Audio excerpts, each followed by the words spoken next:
नमस्कार दोस्तों, कैसे हो आप सभी लोग। स्वागत है आपका हमारे YouTube चैनल पर। आज हम बात करेंगे, जब भी आप क्लियरिंग में चेक देते हो, चेक आपका क्लियर होने के लिए, तो कितने समय में आपका चेक क्लियर होकर पैसे आपके खाते में आ जाते हैं।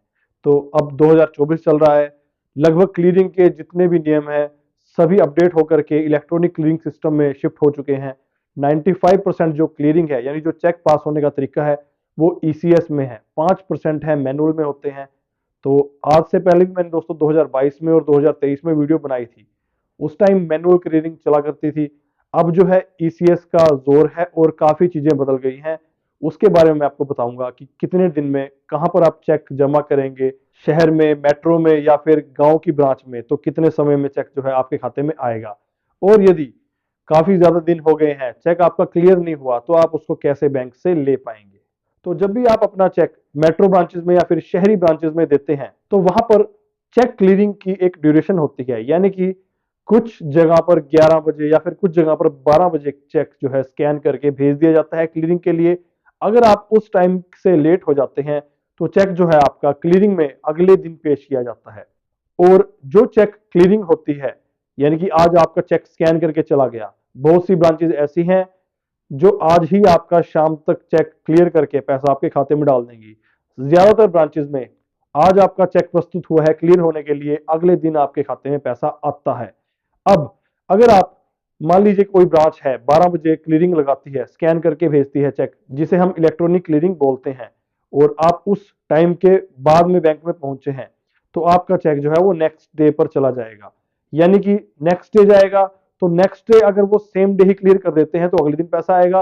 नहीं तो फिर अगर आप आज 12 बजे के बाद देते हैं, क्लियरिंग लग चुकी है, वो लोग कल लगाएंगे और आपका पैसा तीसरे दिन यानी कि परसों तक आपके खाते में आएगा। ये बात है शहरी ब्रांचेस की और मेट्रो ब्रांचेस की। अब बात करते हैं सेमी अर्बन और रूरल ब्रांचेस की। तो यहां पर भी काफी जगह पर इलेक्ट्रॉनिक क्लियरिंग सिस्टम ही है। जो भी आप चेक देंगे सेम प्रोसेस फॉलो करेगा, इलेक्ट्रॉनिक सिस्टम में वो उसको लगाएंगे और चेक आपके खाते में शाम तक या फिर अगले दिन तक ही पैसा जमा हो जाएगा। अब एक और बात समझने वाली है। मान लीजिए किसी शहर में या किसी कस्बे में 2-3 ब्रांचेस हैं, तो एक ब्रांच ऐसी होगी जो क्लियरिंग लगाएगी, बाकी ब्रांच क्या करती हैं, चेक उठा करके दूसरी ब्रांच में लेकर के जाती है। वहां पर एक ही जगह पर क्लियरिंग लगाई जाती है। मान लीजिए कोई शहर है जयपुर, वहां पर किसी भी बैंक की, मान लीजिए स्टेट बैंक है, 20 से 30 ब्रांचेस होंगी। तो जरूरी नहीं है कि क्लियरिंग आपकी हर एक ब्रांच में लगे। तो कुछ ब्रांचेस ऐसी होंगी जो क्लियरिंग नहीं लगाती, आप उनको चेक दे करके आएंगे, वो अपना कोई ना कोई सब स्टाफ भेज करके या बाय पोस्ट भेज करके दूसरी ब्रांच को पकड़ा देंगे चेक, और वो क्लियर करके आपके खाते में भेजेंगे। तो यहां पर क्या होता है, आपका 1 से 2 दिन का डिले और आ जाता है। तो थोड़ा ध्यान रखने वाली बात है, कई बार 4 दिन लग जाते हैं क्लियर होने में चेक, तो वो इसी कारण से होता है। चेक जो है वो आपकी शाखा में ना लग करके किसी साथ वाली शाखा में जाता है, वहां से फिर उसको प्रोसेस होने में वही 1 से 2 दिन लग जाते हैं। अगर आप चाहते हैं कि आपका चेक और जल्दी प्रोसेस होकर के आपके खाते में पैसा आ जाए, तो आप अपनी शाखा से पूछ लीजिए कि कौन सी शाखा है जो क्लियरिंग लगाती है।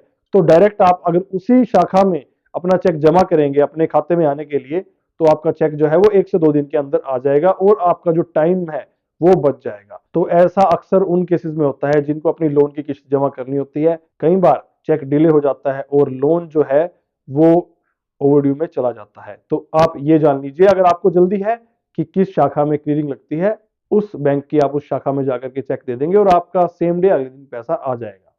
अब बात करते हैं कुछ ग्रामीण क्षेत्र जो कि रूरल में आते हैं, या कुछ एक सेमी अर्बन के क्षेत्र जहां पर क्लियरिंग नहीं लगती।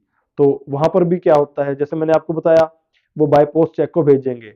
लेकिन अब क्या होता है, कुछ ब्रांचें बहुत दूर दराज में होती है, वहां से 2 से 3 दिन, 4 दिन बाय पोस्ट कई बार जाने में लग जाता है। वो कोरियर से भेजते हैं, आज कोरियर शाम को डाला, या तो वो अगले दिन निकलेगा या फिर उससे अगले दिन जाएगा। वहां पर आपका कई बार चेक जो है वो 6 से 7 दिन क्लियर होने में ले लेता है। अब ऐसा कुछ पोस्ट ऑफिस के या कोई सरकारी चेक्स में भी होता है। आप अपना चेक देते हैं, तो क्लियरिंग की सुविधा ना होने के कारण डायरेक्ट जो है आपका चेक उस संबंधित शाखा में, उस संबंधित सरकारी एजेंसी को भेजा जाएगा। वो अपने बैंक में लगा करके, या जिस बैंक में उस संबंधित एजेंसी का खाता है, तो वो सरकारी चेक जो है बाय पोस्ट जाएंगे, उस संबंधित शाखा में जाएंगे, वो क्लियर करके आपको चेक का पैसा भिजवा देगी। तो इसलिए कई बार 7-7 दिन चेक क्लियर होने में लग जाते हैं। कई बार ये टाइम और ज़्यादा भी ले लेता है, क्योंकि उस शाखा को कई बार वो पैसा क्लियर होने के लिए, आपके खाते में आने के लिए चेक दूसरी शाखा में भेजना पड़ जाता है। तो ये प्रोसेस रहती है चेक क्लियरिंग की। 1 दिन से लेकर कई बार 10 दिन तक लग जाता है चेक का पैसा आपके खाते में आने में। अब मान लीजिए आपने शहरी ब्रांच में या रूरल ब्रांच में यानी कि ग्रामीण ब्रांच में अपना चेक दे दिया और आपके खाते में पैसा आया ही नहीं। अब आपको क्या करना है, वहां पर पता करने के लिए जाना है कि जो आपने चेक दिया था वो कहीं बाउंस तो नहीं हो गया। अगर चेक बाउंस हो रखा होगा तो आपको वहां उसी ब्रांच से जहां पर आपने जमा कराया है रिटर्न मेमो के साथ वो चेक वापस मिल जाएगा। यानी कि उस चेक के साथ एक स्लिप लगी होगी, उसमें कारण लिखा होगा कि अगर आपका चेक बाउंस हुआ है, खाते में पैसा नहीं आया, तो किस कारण से वो पैसा नहीं आया। तो वो रिटर्न मेमो लेना बहुत जरूरी है। मान लीजिए कल आपको कोई लीगल कार्रवाई करनी होगी तो उस रिटर्न मेमो के बगैर वो आप काम नहीं कर पाएंगे। तो चेक बाउंस अगर होता है, रिटर्न मेमो यानी कि चेक रिटर्न होने का कारण उसके साथ लगाया होता है, वो आप लेकर के अपने साथ आ जाएंगे। तो दोस्तों ये थी आज की वीडियो। उम्मीद है चेक क्लियरिंग की और रिटर्न की प्रक्रिया का आपको पता चल गया होगा। तो अगर आपके मन में डाउट है कि मैंने चेक लगाया था वो कब आएगा, इस वीडियो से दोस्तों आपका क्लियर हो गया होगा। वीडियो दोस्तों पसंद आई होगी, वीडियो को लाइक कर देना। अगर आप हमारे सब्सक्राइबर नहीं, चैनल को सब्सक्राइब करना। मिलेंगे अगली वीडियो में। धन्यवाद।